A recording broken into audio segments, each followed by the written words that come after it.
تو پری تخلص میکنی مخالف کنی زنک هستی آماده روید تو از حساب آماده روید برای اینکه در حساب دیگر روز نیست. اگر گفتن که درباره پری شما میدونید تو آبیله میکند بدنش آبیله پیدا میکند تمام بدنش آبیله پیدا میکند و از خود میرد پرزده میشه روی بدنش پرزده میشه و دیگه میبیند که من بگوید عجین صفت شده ایم و در این مسابقه شعر غالب برآمده من از روی چهره‌ای که از بجای عجینه بری شده مانده برای همه پری کردگم تخلص. اونجا مکتوب میبرد که بیا تو پری تو شاعر نغز هستی بیا در بخارا یک جای شب. پری چون روغن پاک بخاراست شنیدن دارد و دیدن ندارد. من برای چی عامیانه گفته حالا که پری این مقلد نیست. استادش دختری داشت و هم دختر و دل میبندد. سفرنامه نوشتی ظفری حاکمت را بین چی کار کرد. انکه میبینید همین تشش به میکشم دیگر رویه و آخر رو مصطفی دست کرد دیگه تمام شده که خودش. درودی به پایان با شما استاد عزیز که مصاحبه رو در رو با ما رو قبول کردید. ما میخواستیم اطراف شاعری حصار که عصرهای 18 حیات و فعالیتشون گذشته است اطراف همون نفر با شما صحبت داشته باشیم. استاد سوال نخستمی من همین میشود که چرا مثلا محض شما پری حصاری رو انتخاب کردید؟ وقتی که 3000 سالگی حصار جشن 3000 سالگی حصار تیاری و این جشن میرفت در جمهوری متخصصان و شاعران و نویسندگان در حصار بسیارتر می آمدن. روز استاد مهمان بختی در همین نزد اداره ما دیدیم واخوردیم و نقل کردیم گفتیم که درباره تاریخ حصار و کتاب نوشته ما دانشنامه نوشته ایستاده بودیم و اگر گفتن که درباره پری شما میدونید تو میگفتم خیلی کمتر معلومات داریم گفتن درباره پری همیشه اثری بدیعی نویسید. آقای کرامت الله میرزایی هم همین خیلی توصیه دادن. همین سبب شد و من از پس جستجو شدم درباره پری. میدونستیم که پری حصاری شاعری بسیار مشهوری عصر 18 آخری عصر 18 و عصر 19 است و تا سال 1863 زنده بودگی تا همون وقته. بنابراین همون اثر جمع کردن موادها کردی مشغول شدیم. خب همین خیلی مولا رجب مولا محمد رجب اسمی هم کس هستن پری رو چخیل مثلا در سرچشمه چی میگن که مثلا چرا پری رو انتخاب کرده اصلا تخلص شویی؟ وقتی که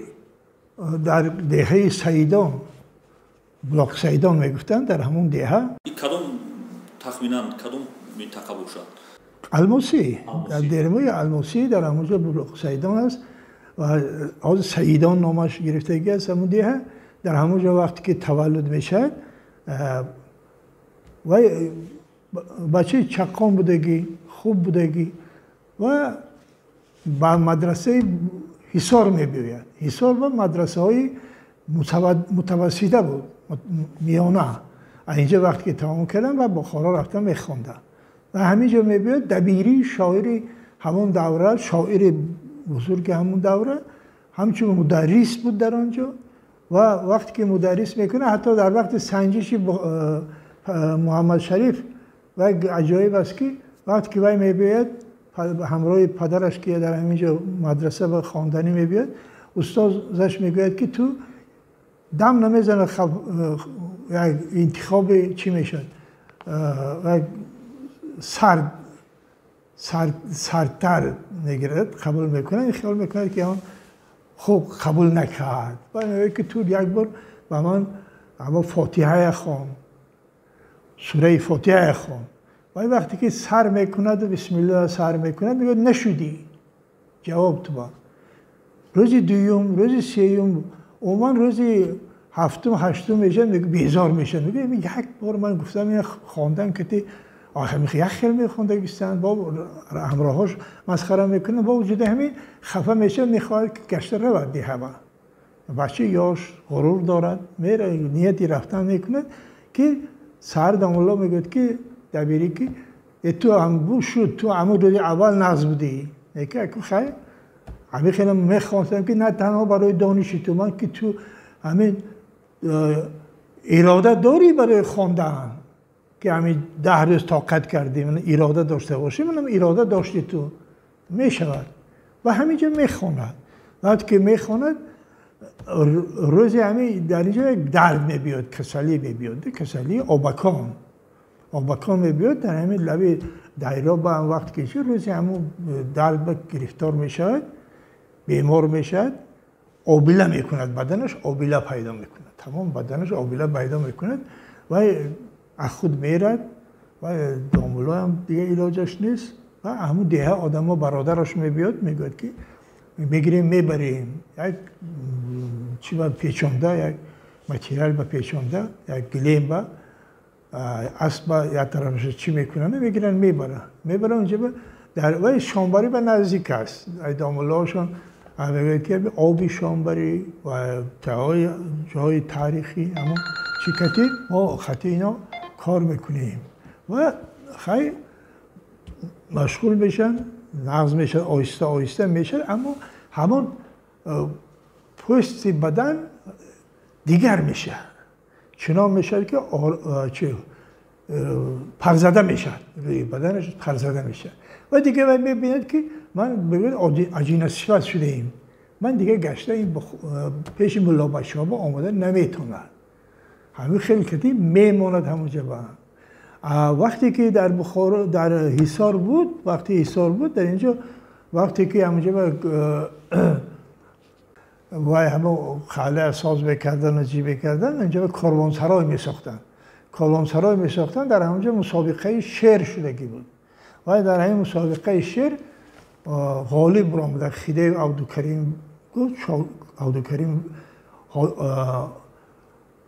عبدالکریم در همون وقت نایبی همین چی بود نایبی میری حصار یعنی پسری میری حصار صفیبی پسرش بود و در همونجا وقتی که غالب برآمدگی بود میرد همونجا وقتی که میرن همونجا بود دیگه آمدن نمیتونه از سبب نامدنش گشتن آمدنش همین است و برای گشتن آمدنش سبب بشه این عبدالکریم جای تابستانه داشت جای استراحتگاه تابستانه داشتن در از جمله در همونجا فوتباخ بود حاضر من چی است فوتباخ خود وای دیه نیست نگی جاش بود دیه دیگه سنگ چشمه میگوین همون دیه هست همون دیه ها و من نیلو با همینجا جای استراحتگاه داشت و همراه یک چند سرکرده یک چند ملازمش میرد اینجا در روی رای این همین چی کرده است فقط خیرمن چاس کرده خیرمن کرده و گفته باد داده ایستاده است همراه برادرش و بگید که داملا این اما بچه هایی که خطی میر رفتگی میر شده که گوه پس میر میگن که داملا این راه کجا میرد و سیراحته و داملا شریف داملا چه پری و میگه که این راه هیچ جا نمیرد راه همین جاش میستد آدما با این راه میرن و حیران میشه میگه عجایب بود است که و میگه خیلی این راه کجا میبرد هیچ جا نمیبرد خودش میستد آدما میرن خطی این میگه که عبدالکریم خطی لطفعلی بیگ وزیرش همونو میشنود میگه آدم عجایب بود است من میبیاد نمیشناسد و هم نمیشناسد این باشه میشناسد عبدالکریم پری میشناسد و میگه که شما چی خیلی که این گپ گفته خیلی گپی درست گفتم واقعی راه هیچ جا نمیرد راه میستد آدما با این راه میرن یا راه نمیبرد آدما با این راه خودش میرن دیگه چی نیست همینطور وقتی که شناس میشن بعد میگه که خیلی شما برادرش میگه این چیکاره شما شعر میگویید و خیلی گپای عجایب میگویید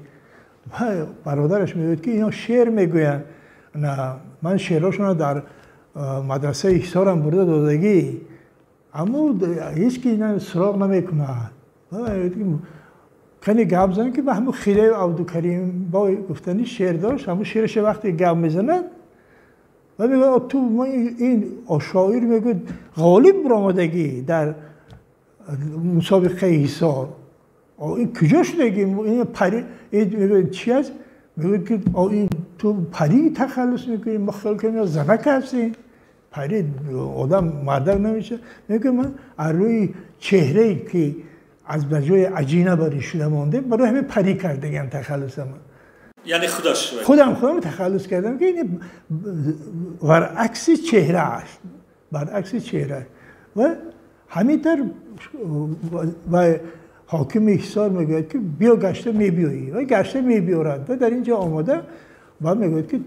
تو راهبری همین شاعران اینجا وقت بود ده شاعران بود مزمر بود اینجا و فارغ بود دیگران خیلی بودن اما به سایبارین سردار نداشتن و همونو میگه تو ملک الشعرا یعنی وای اخبار که ملک الشعرا همین محله با فقط درباره همین عبدالکریم با انا همین دربار با میگه که تو ملک الشعرا همین خیلی میموند میشه. بعد یعنی همون سخنی که خیلی صدرالدین عینی در کتابشون آوردگی هستن حقیقت دارد که مثلا شنیدن دارد و دیدن ندارد. و اجای میرزا بابا گفتنی شاعر احساری بود در همون دوره و آدم میرد بخارا همچون ملا میخواند تمام میکند اما در شعر نمییابد راه نمییابد خیلی بزرگ نمیشه ده شعر نمیشه و در خواسته گشته میبیاید در پری با واسه چه اما تذکیر نویسا هم همین گپا گفتگیان که میبیان که همه جبه میری استراحت میکرگی بود جایی بود در همون جا وقتی که میره میگه که از آنجا مکتوب میبیاد که بیا تو پری تو شاعر نغز هستی بیا در بخارا یک جایی شو همراه ما یک جایی شو. در این جواب میتید که پری چون روغن پاک بخاراست شنیدن دارد و دیدن ندارد. یعنی در همون وقت در بخارا روغن پاک نبوده است روغن آمیخته کرده میفروختیان انا برای همین میگه مانند همون روغنای بخارا شنیدن دارد منم میشنیده دیدن نداره چهره هم بزیبه است. این یکون بهونه بود یا این که واقعا مثلا دوری میکرد؟ نه خیلی بهانه یک بهانه که همون نرفتن نه اینجا باید خاندار بشد پری چهره احساری پری چهره گفتنی دختری بدخشانی کتی در اینجا و از آماده همینجا باید بشد خاندار میشد و حتی نبیره های عبیره های خیرمنک بودن همین پریه وقتی که پیش از وفات کردنش وصیت میکرد که شما یا سمرقند رویتون برآمده رویتون از حساب برآمده روید برای اینکه در حساب دیگر روز نیست و برآمده میرن و گشته میبیان نبیره هاشون بودن تا نزدیک ها بودن. سبب در چی بود که مثلا برآمده روید گفتن؟ یک وقتی که میکشند پریه در هم یعنی تو نه حتی کشته نشده بعد وصیتش میمونده و کشتنش هم سببش عجیبه بس خوبه. و با همون همراهی 28 نفر خویشاوندان خود عبدالکریم سببش در چی بود؟ تاریخ چی میگه؟ در تاریخ اینا یک مرتبه همراهی همون گروهی که چی میرن در دهنو در نزد دهنو برای هجوم کرده و برای مقابل چی اکنون جبه یک چیز دیگه هست حصار کلاب ختلان بدخشان مثلا درواز استقلال خواه بود دوی مستقل کرده شدن میخواست همین مستقل شدن وقتی که اونجا با که امیر حیدر و امیر نصرالله مخصوصا امیر نصرالله در بخارا وقتی که امیر قصاب بگفتن وقتی که همین خیلی نیت ثبت کردن حصار و کلاب و بدخشان هم میکنه و اینا با نمیفورد اینا حتی میخواهند که رفته جنگ کنن خطیبه جنگ کنن تا ترمیز میرن اما میدونید که همون یراق و اسلحه که اینا داشتن یه عراق کودکانه بود همه که یک تا توپ داشت چی و یعقوب بیگ همون خاله آورده با دادگی بود یک توپ کدی و همون دروازه گرفتگی بود که آوازش کدی تیرا چش کدی دیگه هیچ کار نکرد. انا وقت سببش همین که بیهوده جنگ بود. مرقدی خودی همین پاری سوری مشخص شدگی نیست. مرقدش نه وای وقتی که چه وفات میکند وقتی که در چه سرابک گفتن حاکم کلو وقتی که در سنتوده و ایران میکشن اونجا قبرستان هست اما قبرستان عمومی هم نیست میشه اونجا 26 کس هم نیست میشه. از روی بعضی روایت گویا که مرقدش گرفته آوردگی اینجا با خلفه شاهی گفتن مزار هست در حصار. اما خال محمد کلابی بگفتن و هم از دست عبدالکریم خان کشته شده است و در همین جا آمده آوردگی هم خاک کردید. خیلی واضح در همون تذکرش گفته است نظم خیلی پری رو اومی گفته است. اومیونا منظور چی باشد؟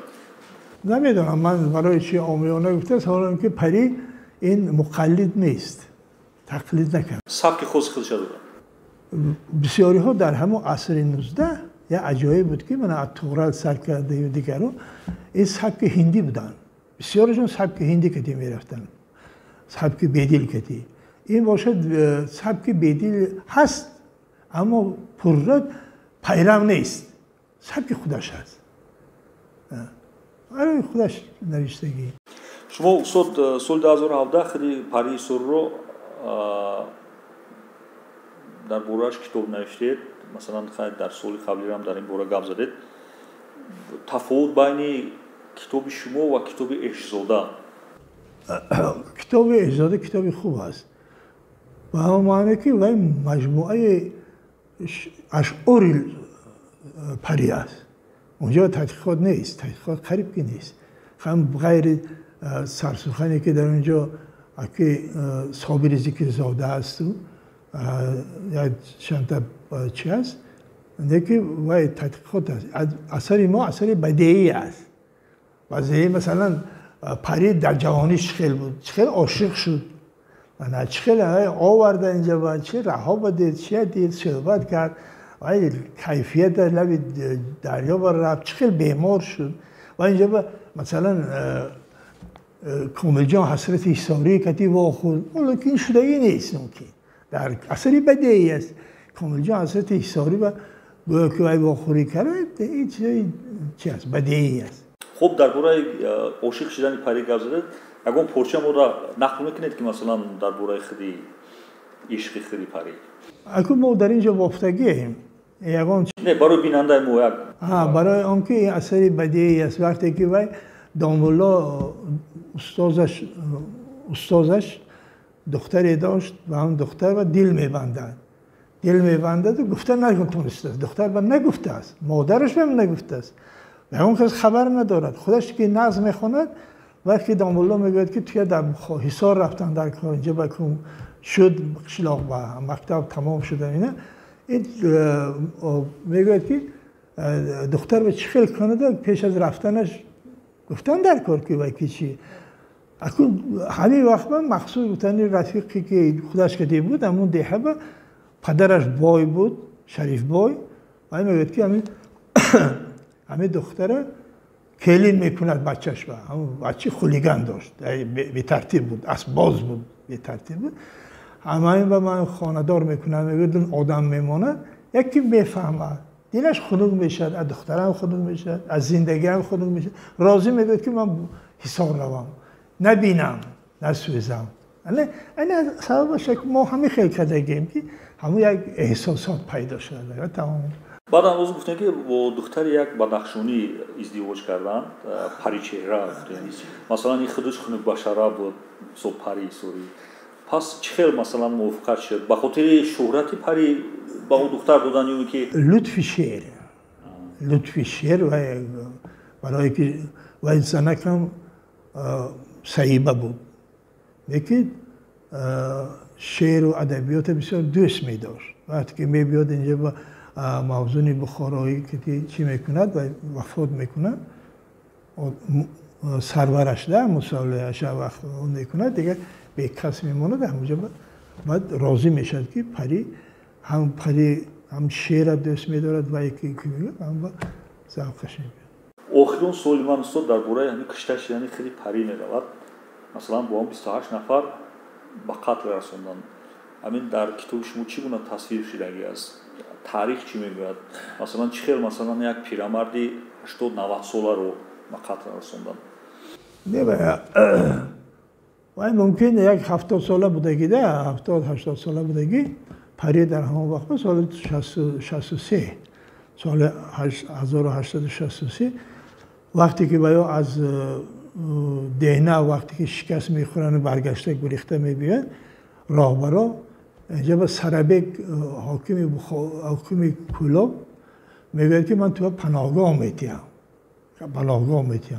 وقتی که بیرد اینجا به پناهگاه نمیتید اما دیه به پناهگاه نمیتید و همونجا در یک مسجد جا میگیرن و خودم باوری داشت سه پسرش که چی عبدالکریم خان و پری همراه و از بس که وای داستان چی نویسندگی بود و داستان دارد درباره ظفرنامه دارد و داستان با وصف کردگی همه عبدالکریم خان خیلی که هجوم کرده رفته پادشاهی دروازه یا اینکه همون چیه پخش کرده گرفت وقتی که بین خودشان که ساز نبودن پادشاهی درواز کتی شاه میگفتن وقت درواز شاه میگفتن اما شاه درواز کتی ساز نبودن اینا یک خصومت شخصی کتی عبدالکریم خان همین خیلی بعد یعقوب بک از بخارا میبیاید همچون نماینده امیر نصرالله و هم آماده همین تاثیر میرسوند که باید را کشن همونجا باید بیخوان که تو که ظفرنامه نویستی ظفری حاکمت را بین چی کار کرد انکه میبیند همین تشش به میکشن دیگر رویه و آخر رو مصطفی دست که دیگه تمام شده که خودش میمورد. خب در آخر از همین بین اشعار خیلی پری همون بیتی که مثلا به نظر شما بیتی بایسلوی ما بهترین است نه اینجا به غزلای زور دارد غزلای بسیار دارد و اینجا آوردگی است اما پرچش رو برای ما قرائت میکرده؟ وقتی که پریرو با چی میبید میان از موی لب از برگی گل نازکتر افتاده تو را هر عضو نازکتر ز عضوی دیگر افتاده حیا شد از عرق روشنگری آینه رویت از این روغن چراغ عارضت روشنتر افتاده دمادم از خرامت فتنه گردی جای گرد میخیزد به باغ حسن سرو چون تو رعنا کمتر افتاده ربودن نقد دلها را ز هر عضو تو می آید سراپایت چه زیبا دلربا و دلبر افتاده من این غزل است غزل وصفی است یا اینکه غزل دارد درباره در شش مقام همراه شدگی است در شش مقام هست باورم ناید که امشب یار آید در برم آید ببینم تا بی آید باورم اینجا بده تکرار که تی اول تا به آخر همون شعر یکمش مصرع دیگه مصرع هم تکرار میشه ساغرم از عکس روی یار دارد موج می جوشی تجلی میزند بر ساغرم همون گپ هست همون گپ مصرع اول مصرع دیگه با تکرار میشه پیکرم از زخم شمشیری تو دارد آبرو تا روز محشر کم نباد از پیکرم دلبرم هرگز نمی آید به خوابم در بغل آید به بیداری ز مستی دلبرم گوهرم عاری است از گرد یتیمی در نظر آینه حسن معانی گوهرم اون میتونه تکرار کتی آمدگی و آخر بیم که کمترش داند پری یک ذره حسنش میسزد گویم که من از کمتری او کمترم. البته غزل همچون برای همین هم در وقتی که پری با ممکن که شعراش و شاعرای تذکره نویس بخارا تا آخر خواندگی نیستن. استاد عینی در نمونه ادبی تاجیک وی را خواهر بشره میگوید. از روی همون شکلی شخصیش شکل شخصی شنیدگی وی که سمعت روی اثری واضح همین تشکر زیاد شد میندار. ما امید داریم که این مصاحبه ما برای بیننده ما قابل قبول افتاد. یگان برداشت خوب میندار.